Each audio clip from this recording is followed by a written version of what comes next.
It plays out like a story best told around a campfire. Iron pots of gold, silver, and jewels, all buried 6 feet under the ground.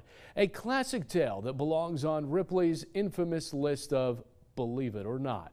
I had to hear the story for myself, and I stand here today now convinced something is out there in Bedford County. Something that may be worth more than what's packed in a golden vault yet to be cracked open. And I like the mystery. It's a mystery that's baffled treasure hunters near and far.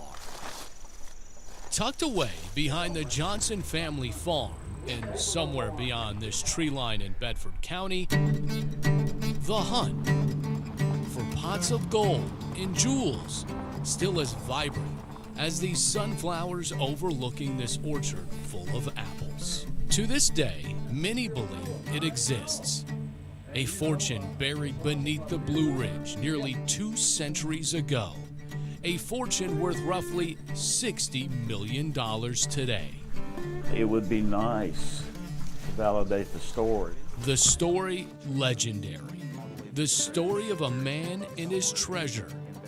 It's the story of the famed Beale treasure. There are a lot of naysayers with the Beale treasure, and they think that everybody who has studied the Beale treasure, that they're kooks and crazy people. Ed Easterling has been walking these weed-infested trails for more than 2 decades in hopes to stumble upon Thomas Beale's Golden Vault, buried somewhere right here in Bedford County since 1819. The treasure tale has been told just as many times as the treasure trail has been hunted and dug up. As legend has it, Beale and his group of men traveled to Santa Fe, New Mexico in 1817 on a hunting expedition. They ended up finding gold, silver, and jewels, and lots of it. They've calculated to be like a big floor freezer, about that wide and about 6 feet long, and that would have been able to hold all the treasure. How much treasure?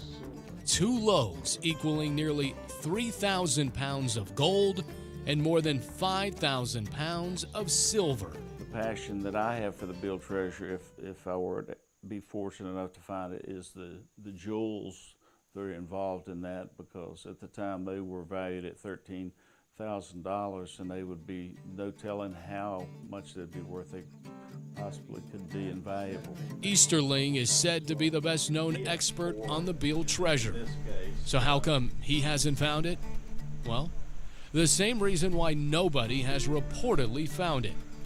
The first clue has yet to be cracked.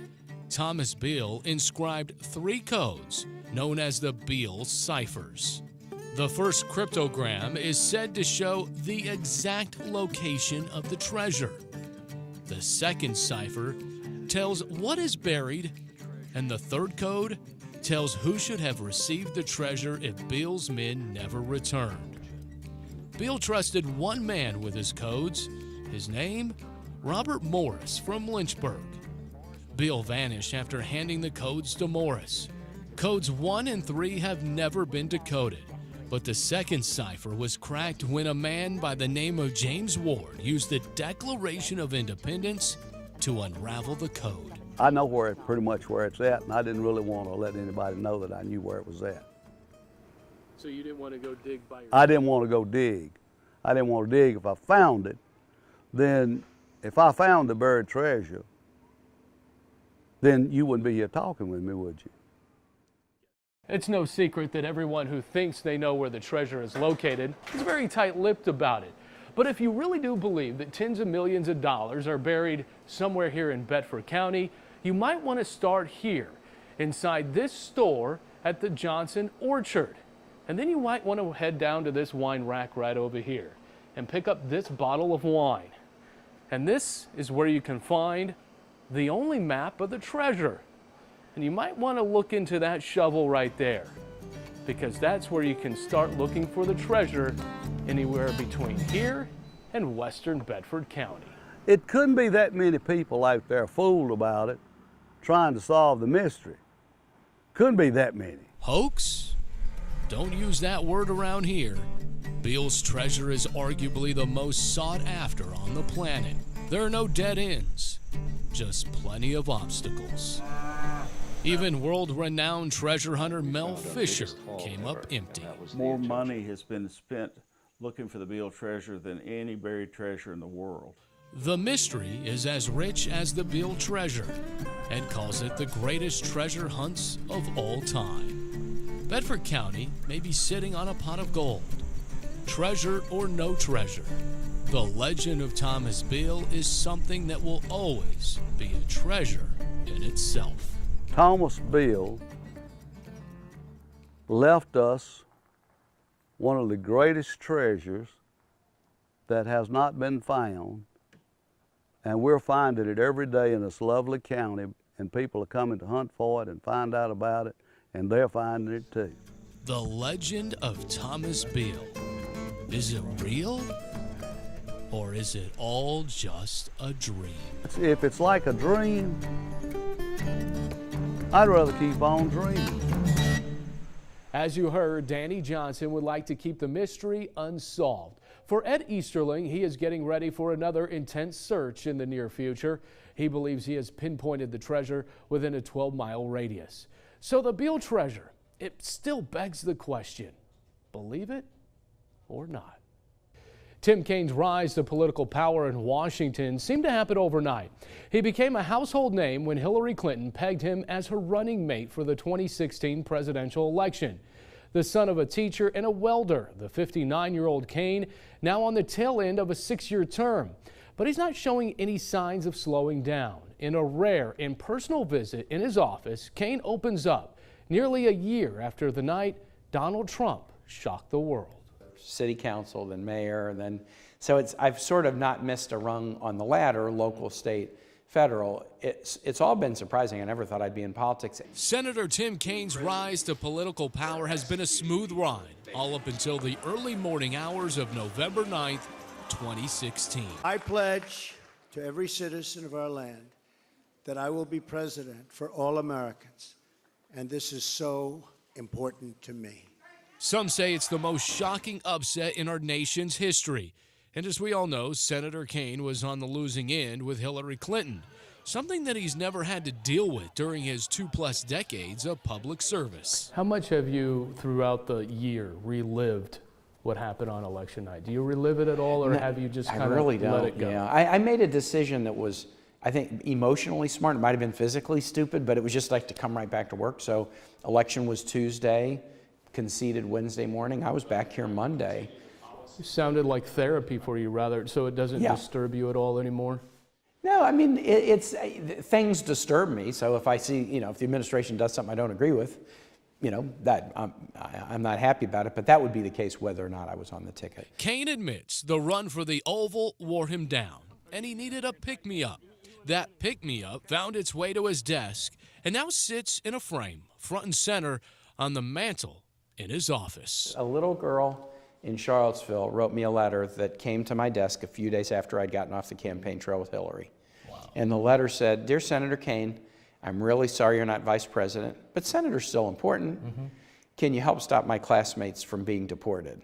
Wow. So as a 4th grader, this is what she was worried about. Wow. And she said, "I've done a drawing to give you some inspiration."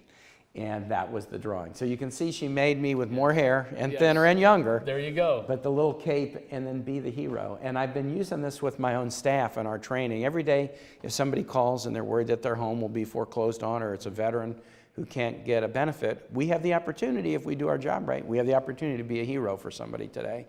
And so that's put it up there as a little bit of motivation every day. That motivation also gave him a chance to reflect on the wild ride of running on a presidential ticket. It was an amazing experience. There hadn't been a working Virginia politician on a national ticket since 1840, so. The day we caught up with Senator Kaine, he was reassuring dreamers America is a place they can call home. And when he's not racing around the Capitol from hearing to hearing, Kaine spearheads the Health Committee. And he knows the days of Obamacare are numbered. We can do a short-term bill that will be modest and bipartisan, that will stabilize the individual insurance markets, bring rates down, keep insurers from leaving, And if we could do that for about 2 years, then we could have a more significant discussion, Democrats and Republicans on the committee, about what are improvements that we can make. And I know we can find them. Kaine doesn't shy away from calling out the president. Anything from Twitter to tax reform. I would definitely, I wouldn't give it higher than a D. It hurts Virginia. There's a proposal to eliminate the deductibility of state and local taxes. That would really sock a lot of Virginians. Since being in office, and I mean President Trump here, has he done things that are positive for you in what you're seeing that is happening? I think his national security team is now very, very strong, although there were a lot of bad people on the team at the beginning, and it took about 6 months to clear them out, but now the team is real strong. I think his economic team has some really strong people on it. So he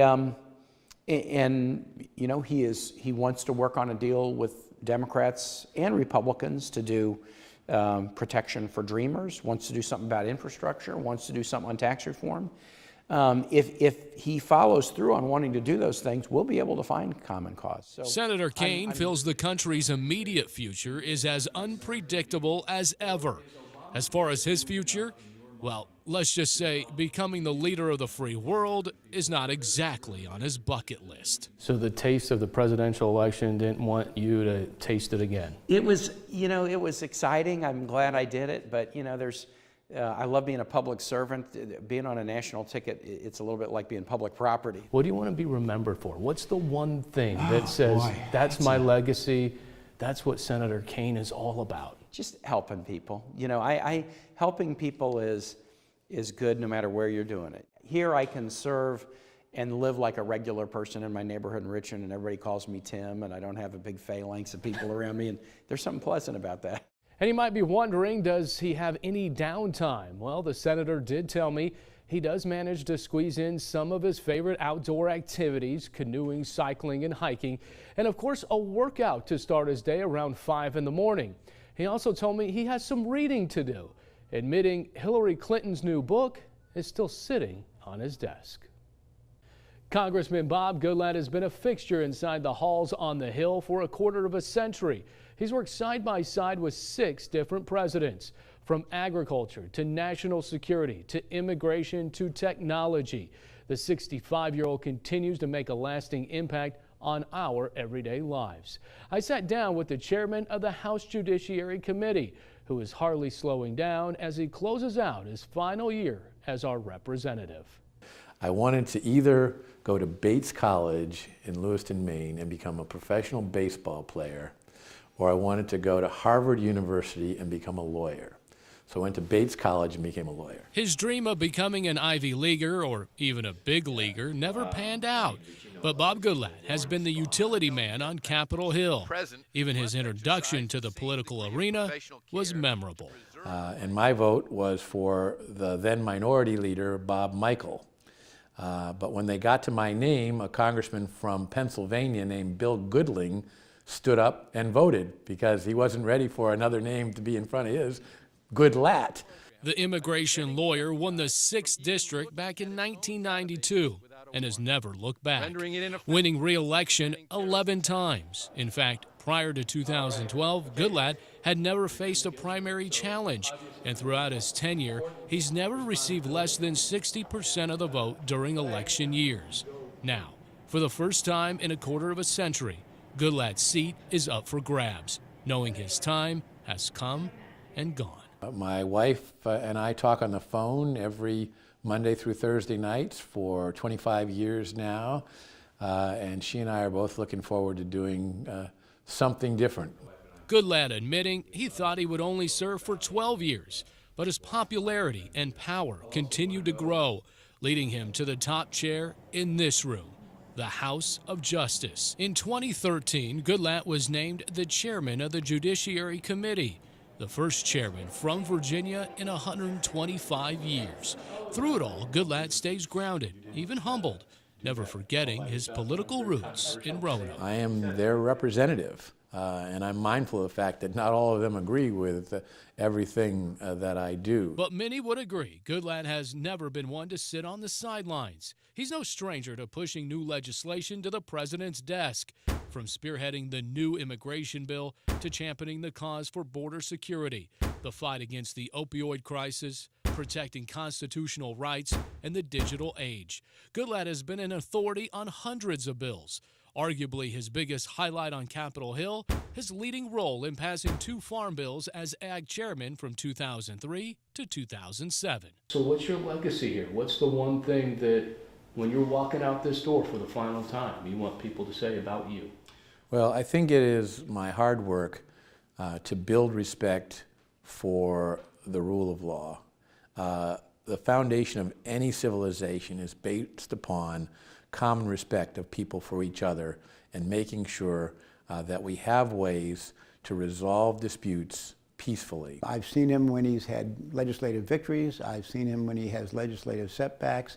He doesn't get discouraged. He comes right back and eventually will get a victory. But a straight shooter, and he's not going to pull any fast punches. Solid guy, straight shooter, hard worker, leader. This is what many say Goodlatte embodies.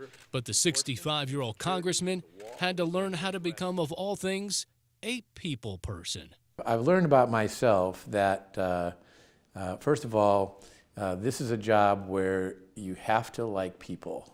And I found that I love people. I love my constituents, even some of the ones who can be just a royal pain sometimes. Have you really wrapped your head around what you've done, what you've accomplished?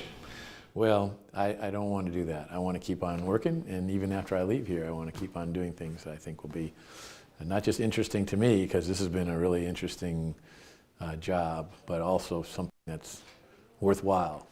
The grandfather of 2 admits the one thing that keeps him up most nights, the $20 trillion national debt. As far as retirement goes, Goodlatte says he hasn't given it much thought. He knows he will come back to Roanoke and do some traveling.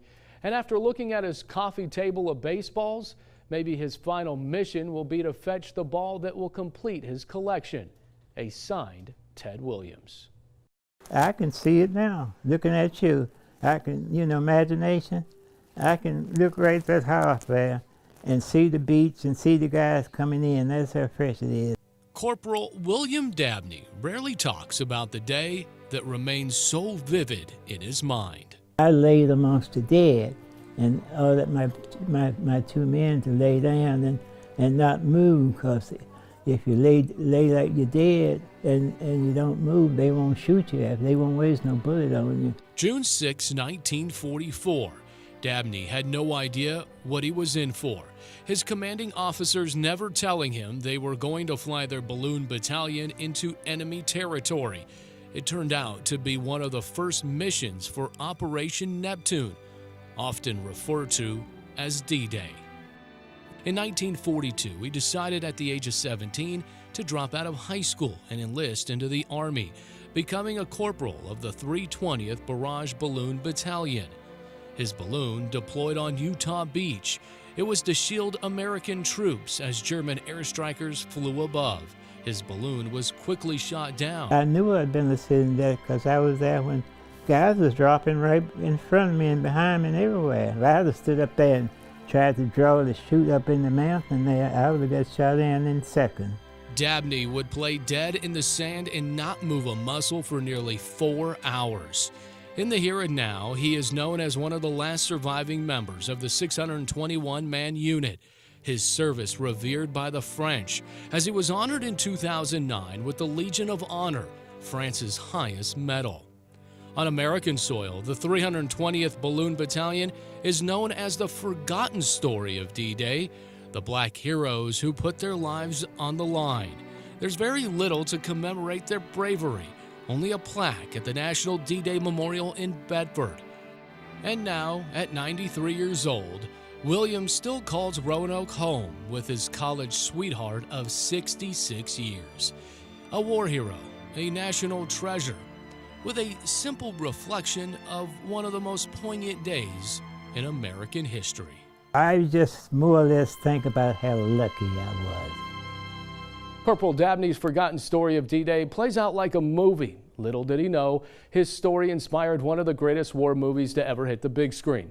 The day he was honored in France, a man approached Mr. Dabney and thanked him for his service. He didn't know who he was. He later learned it was Tom Hanks, who starred in the Academy Award-winning movie Saving Private Ryan. Where the buffalo roam, the small town of Paint Bank emerges. It's a place where a love story, a swinging bridge, and a rock star all comes together. It's a diamond in the rough over here. This is the crown jewel of Paint Bank. It serves as the bridge between here and everywhere. A destination from all over the world. There are some twists and turns along the way, but once you run into this little intersection on 311, a stoplight isn't necessary because people from all over the globe decide to stop in their tracks, swing open the doors to this century-old general store to grab a glimpse and then a bite of the buffalo at the swinging bridge. It's like a geographical oddity, a crossroad from every major highway, every major city in all four corners, and it fortunately brought a lot of people through the byway drive here to see all these beautiful mountains, and so it was a perfect place. The perfect place to build a legacy. That's what Roanoke College grads John and Nancy Mulheron thought when they first laid eyes on this hunter's paradise. So how did they find it? Well, a professor from Roanoke College took John fishing one day, and he was hooked. They have a very unique way of putting their finger on the pulse of the world. To this day, John is often considered one of the savviest investors on Wall Street. But it was his love for this little hideaway that kept him very invested in the community. This was an enormously historic place. We're finding stuff out every day because it was almost lost in time when the Mulherons bought it. And there's like even caves on this property that are declared national treasures, that the artifacts go back to 5,000 years ago, and they're perfectly preserved in there. Michael Ellison manages the 5,000-acre Hollow Hill Farm. She's been a family friend of the Mulherons for years. She says John and Nancy decided to build a lodge when they first bought the property. But when the workers didn't have a place to eat, the swinging bridge swooped in. And in 2005, this world-renowned restaurant opened its doors. Paint Bank is one of those places that brings you a step back in time. A time machine of sorts with a simple message of kindness for anyone from anywhere who comes in. Nobody that comes in is a stranger, and if they are, they don't leave as one, they leave as a friend. The Mulherons' love for good old Southern charm and charity is very contagious. Even their neighbor from their home in New Jersey wanted to get involved. You might know him, Rock and Roll Hall of Famer Bruce Springsteen. He was so enamored by the Mulherons' love for Paint Bank that he donated a classic fire truck to auction off. And the money was used to build this volunteer firehouse to keep this small village very safe. The food made from scratch, the ingredients homegrown. The recipe for success, well, that comes from every walk of life. Our customers tell us what to do. We don't, we're not that bright. We don't come up with all the answers. They say, why don't you yada, yada, yada, and Nancy will do it. John, who died in 2003, was never able to see how the swinging bridge has kept Paint Bank afloat. But his imprint on this special place will live forever. From the Buffalo Farm to the Christmas Cove sitting atop the restaurant. It's a quick cruise down this Virginia back road, and you'll be smothered in Southern hospitality. A swinging bridge into the past, and just maybe a little further. Almost heaven. In Paint Bank, for WFXR News First at 10, I'm Alexan Balekian. It's where prehistoric times collide with modern-day vaudeville. Mark Klein's imagination started running wild in the 4th grade and hasn't stopped since. He's been called the Barnum of the Blue Ridge. His larger-than-life creations globally recognized. He invited me in for a rare behind-the-scenes look into the wacky world of a man whose story has risen from rags to riches and even the ruins. Don't forget the bug spray. He's the man in the hat. This is my great aunt. I mean, it is different to have bugs hanging around in your town. The Bug Man of Buena Vista. He just showed up overnight. We were infested with them. He's the most interesting showman of the Blue Ridge. Yeah, that stegosaur poop, all right. You can tell by the berries. Oh, and they're edible too. Some say he's eccentric, among other things. Art crazy. He's out there. Sally Spiller will never forget the day Mark Klein walked into her 4th grade class. Almost immediately, she knew he was different, even separating him from other students. For 45 years, I thought it was because I was stupid.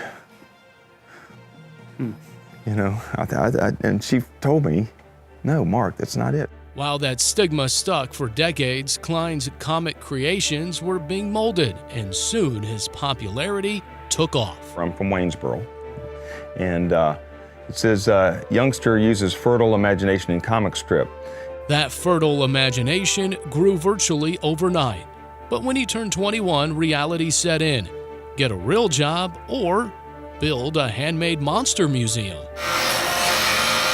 Mark first went to Virginia Beach in 1982 with this crazy idea of building a handmade monster museum.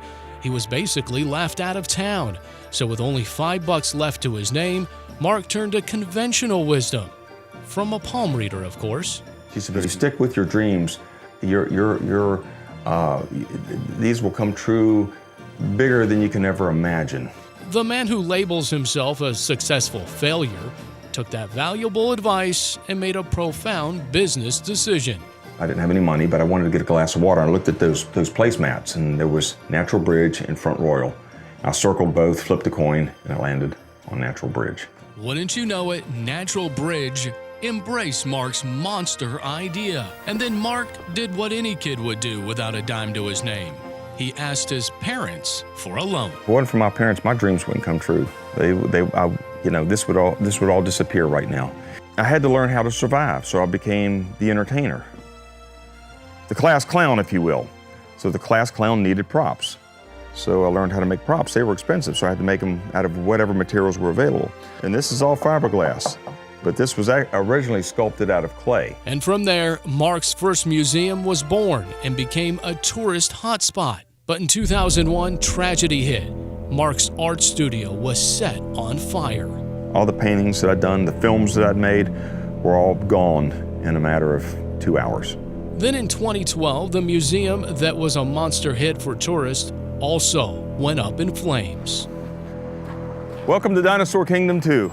And now dinosaurs reign supreme in Natural Bridge. Mark just put the finishing touches on his newest roadside attraction. We get to feed the dinosaurs! A maze of make-believe that suddenly comes alive right before your eyes.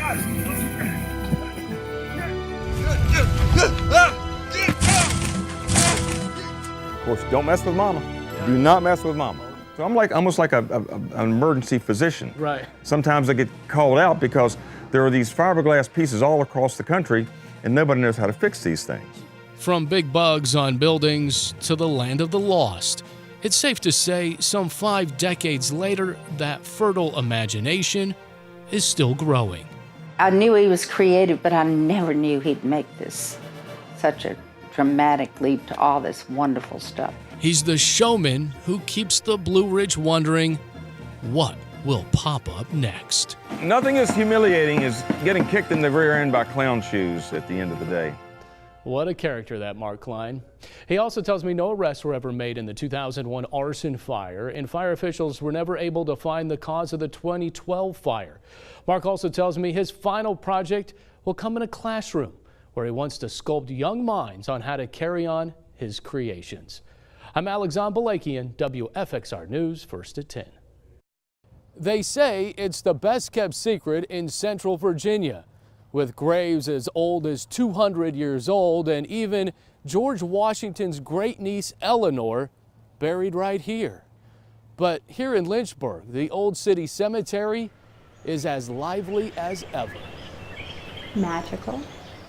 It is, because you feel transported in time.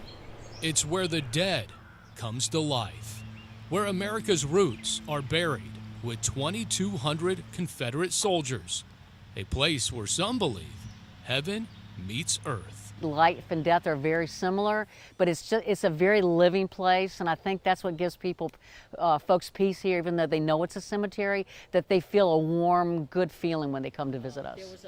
It's the Old City Cemetery, 27 acres, nestled in the heart of Lynchburg, considered the oldest municipal burial ground in the Commonwealth. Whether it's the little hearse house that has two old hearses in it that were used before cars, the old station house that it's original from World War I that was rebuilt here. I think they're just surprised that the grounds offer a lot, but also the museums interpret the history.